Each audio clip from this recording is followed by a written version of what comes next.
It's on the show today, Michelle Boule. So Michelle is highly recommended to me. I spoke to her once briefly and enjoyed that chat. Very likely going to be at the Embodiment Conference. She is a dancer, artist, healer, coach, choreographer, many, many good things. So Michelle, welcome. Thank you. Nice to be here. Where are you in the world today? Right now I am in Sugar Grove, Illinois. Sugar Grove, Illinois. I've never heard of Sugar Grove, Illinois. So is it a small town? It's a very small town. Not many people have heard of it. And it's the town where I grew up.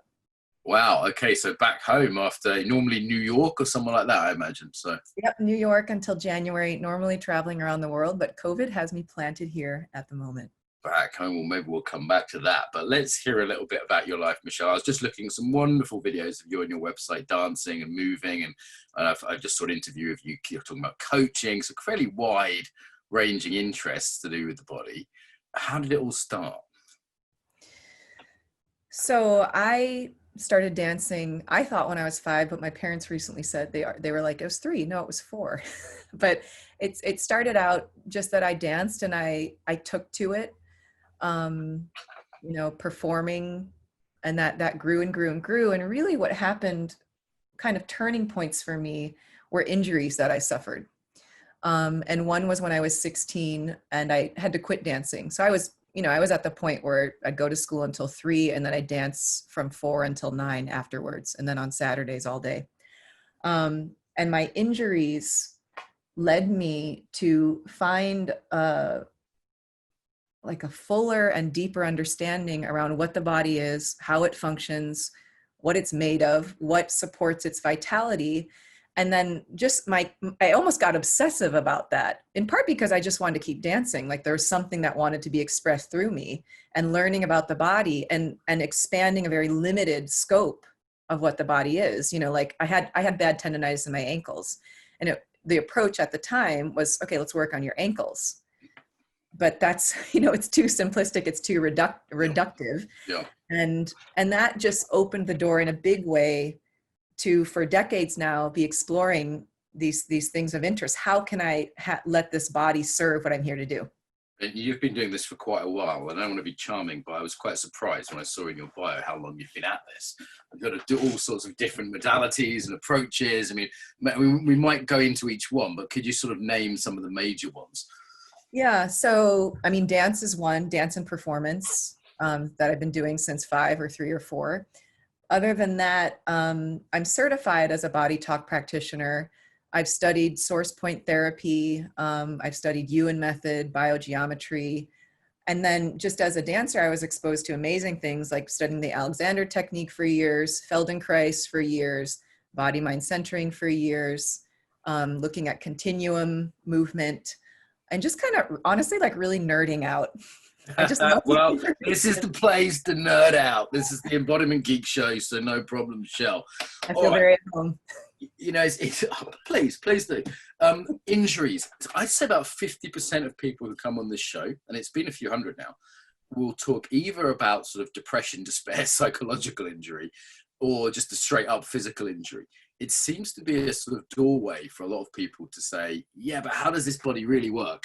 Because the conventional approaches aren't doing so great with this problem I have. Mm-hmm. I think injuries are a gift. I like to talk about injuries and or like mental, emotional disappointments, setbacks. And I think these early injuries made me realize that was the perspective that would serve me in terms of being able to continue to grow. So I've said it before, like the body is a course corrector.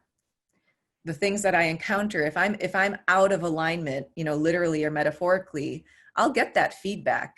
And thank God I had this body, to register a lot of that, whether that's physical injury or sort of like being off biochemically, to align towards what I want, because I do believe we're here to live beautiful lives. We're here to enjoy this time that we have. And okay, BodyTalk, I've heard of a couple of times. I was just listening to an interview to prep for this where you were talking a little bit about it. And I'm curious. So for those who've never heard of it, start us with the basic. What is the BodyTalk method?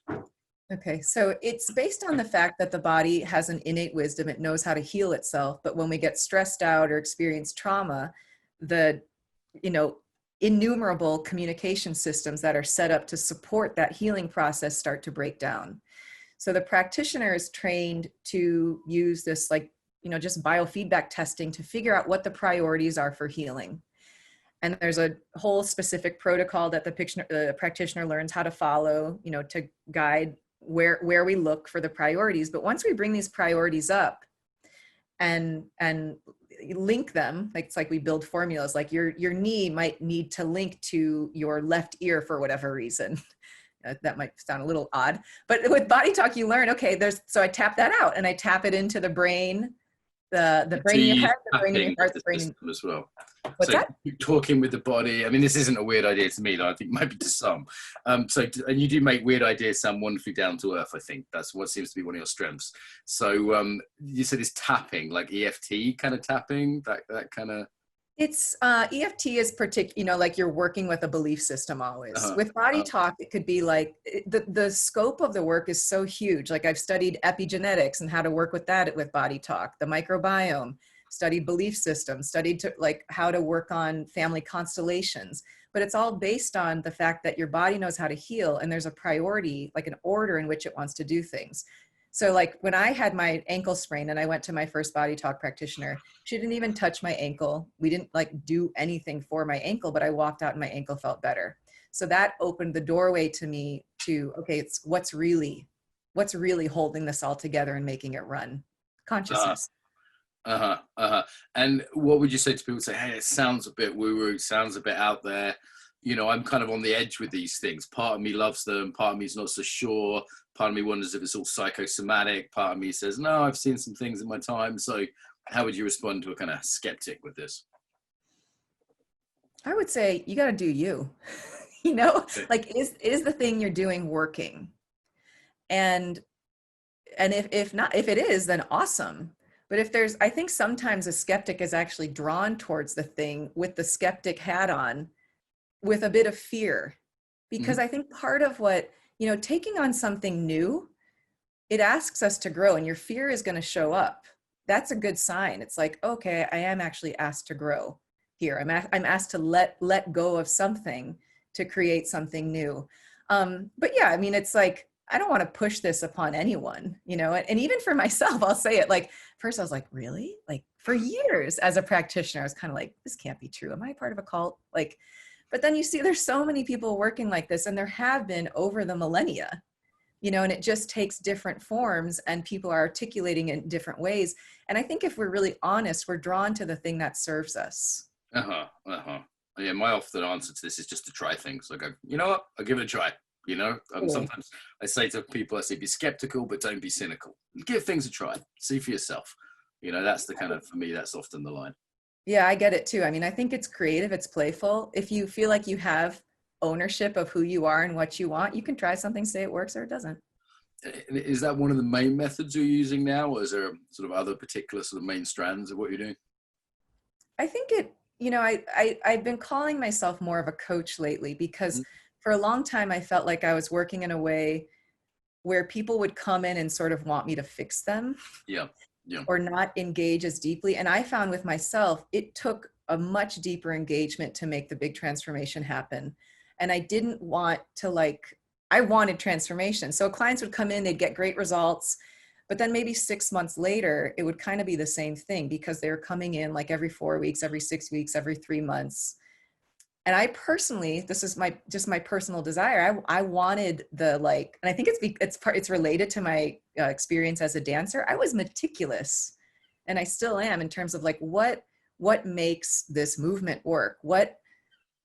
Just really studying things. So I do that with myself. And I feel like one needs to come into that mastery with their life, and whatever it is, like if it's, becoming a better parent, or becoming more powerful in their work, or more, creative in their creative projects. I believe it requires a great deal of attention. And that's how I started wanting to serve. It is a different frame, isn't it? When someone comes in for healing, it's like lying on the couch, fix me, doc. When someone comes in for coaching, there's a sort of frame of slightly more active, co-involvement, co-creative kind of frame, which generally I find is a healthier frame. Yeah. And I think it does this thing that we were talking about. It like pushes people I like to say ushers people lovingly into their discomfort, because that's the growth edge. Okay. And you also mentioned biogeometry. That sort of got my attention. Something about that. I went, oh, what's that? So what's biogeometry? So this came from, I was choreographing a dance, and I got interested in sacred geometry, just like the order of things, and I feel like there are geometries within our bodies, the way we're aligned and how we align with our external environments. And some colleagues said, no, don't study sacred geometry, study biogeometry. So I actually applied for a grant that I got to go study this work with Joseph Attar. Who gives grants for that? Who is this government agency? What is Man, this? I wrote the Ministry of Esoterica in Washington. Who gives grants for this?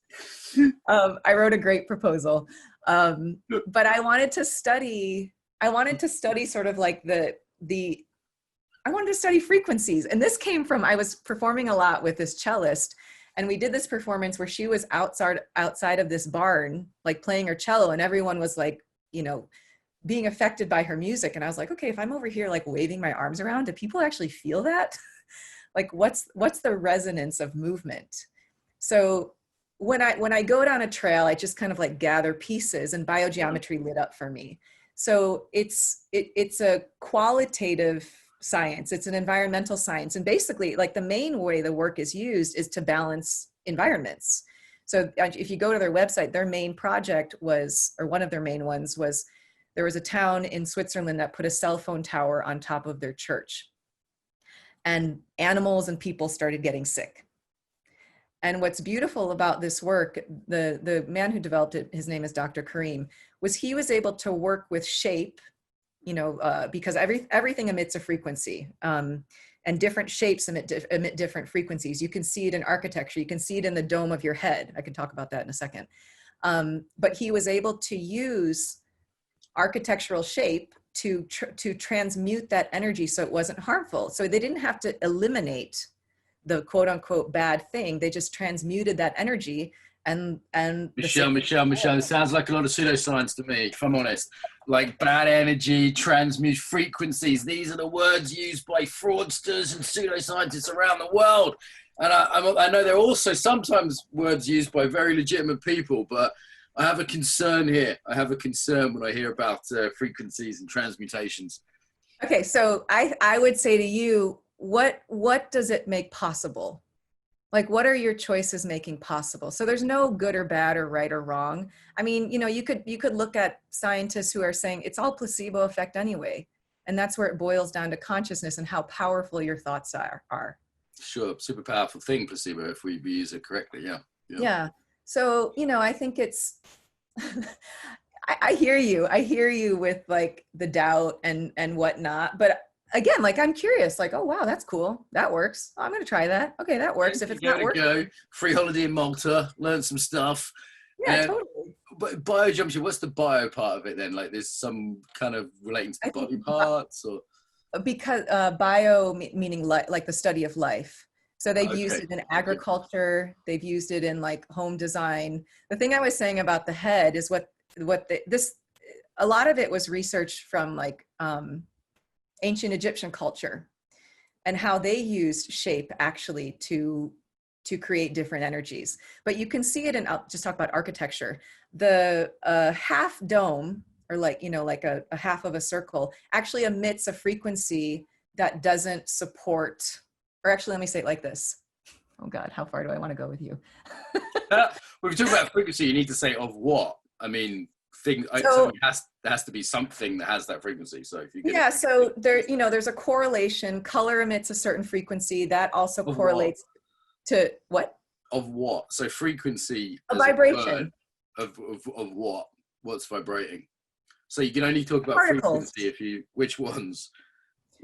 They're like particles anywhere. Like, I'm emitting sound that's creating a vibration in space. Sure, and that's a very particular kind of vibration that we could talk about, and it's clear. So if someone's talking about frequency, I want to know of what, because it's not a complete sentence otherwise. So frequency of shape, frequency of color, frequency of sound. And what Dr. Karim did was he devised a way to measure this. Like a machine that. Just different tools that he devised. Some of it relates to radiesthesia. I loved it. He would talk about we see these pictures of a shepherd with a rod. Yeah. But that's not to get the sheep. That's actually a dowsing rod to figure out where is the energy different in the earth. Okay. That's what shepherds use that rod for, you think? To find where's their water, where's their we pick up on all of that stuff. Yeah, dowsing's a big thing in England. Lots of people are into it. I've never looked at it myself, so I don't really have an opinion on that one, but it's definitely a thing in the UK. Yeah, so that's what he devised a way to measure this and to see, okay, actually this actually produces a quality that is supporting life, that is making more life possible. I mean, we can look at it like this too. Your heart field can be measured up to 60 feet away from you. Sure, that's a specific electromagnetic thing. If I didn't know they could do it in 60 feet, I had 2 meters, but I imagine maybe the machines got more sensitive since I looked into that. So that's frequency, and that's what's being measured. That's frequency of electricity. So when people talk about frequency without a carrier, it doesn't actually make sense. So you can talk about the frequency of electricity or the frequency of sound. Our body is electric. We are emitting electricity all the time. Agree. So that's what's being measured. What is the charge coming off of this? And so measuring the body's electricity. Yeah, through the heart field. So, it's you actually get more measuring the heart. This field is stronger. It's stronger than the brain. I feel like I might have conflated some numbers here, but let's just say the heart field is stronger. That's been measured. You can look at the Heart Math Institute. Sure. I think it's 6 feet, but 60 times stronger than the brain. Okay, so it is 6 feet. All right, I had a couple of meters. So yeah. That makes sense to me subjectively as well. You could be around people and have some sense of okay. And sometimes I wonder how much of that's body language and how much of that really is a truly sort of energetic thing. Yeah. So, but I mean, this is what Dr. Bruce Lipton would talk about this. Do you know who he is? I've heard his name. Yeah, sort of energy medicine type area.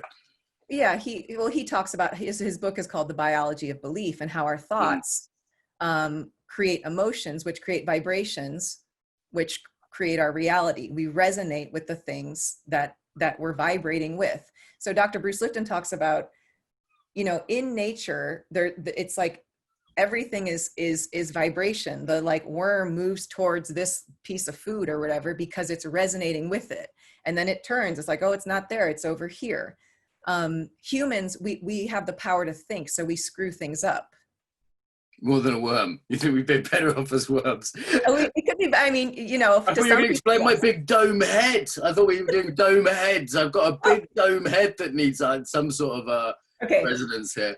So let me get back to the dome head. So architecturally, I thought this was really cool. A half dome it emits a harmful frequency. So you see it in architecture, your head actually extends beyond the half circle. The Parthenon, is that what it's called, in Rome, has a hole in the circle. Yeah, you see temples, they have the half dome, but then there's a point that comes out of the circle that changes the frequency of what is emitted. I'm trying to understand what's emitted from the Parthenon. I mean, I was following you on the heart and the electromagneticity of the heart. What's the Parthenon emitting? What? God, I can't believe we're going here. That shape emits frequency, and that's what What does the Parthenon emit? This doesn't make sense. Shape emits frequency, and this is what Dr. Kareem figured out how to measure. What qualitative frequencies. I know it's a total head scratcher. I'll drop it. So I think I've given a bit of a challenge there, and I don't want to keep being an ass about it. So it's always a bit of a thing as an interviewer, how much do I keep pushing something? And I'm not here for a fight. So you get a lot from this system of biogeometry, and you find it effective. That's what I'm hearing. Yeah, I think the principles of it are incredible. I say if anyone who's listening to this is curious, go look it up. And I think there's real beauty behind the work too. Okay. And I was just looking at, this Buckminster Fuller quote, when he's searching for a solution to a problem, if there's not beauty in the solution, he knows the problem is not, the solution is not the correct solution.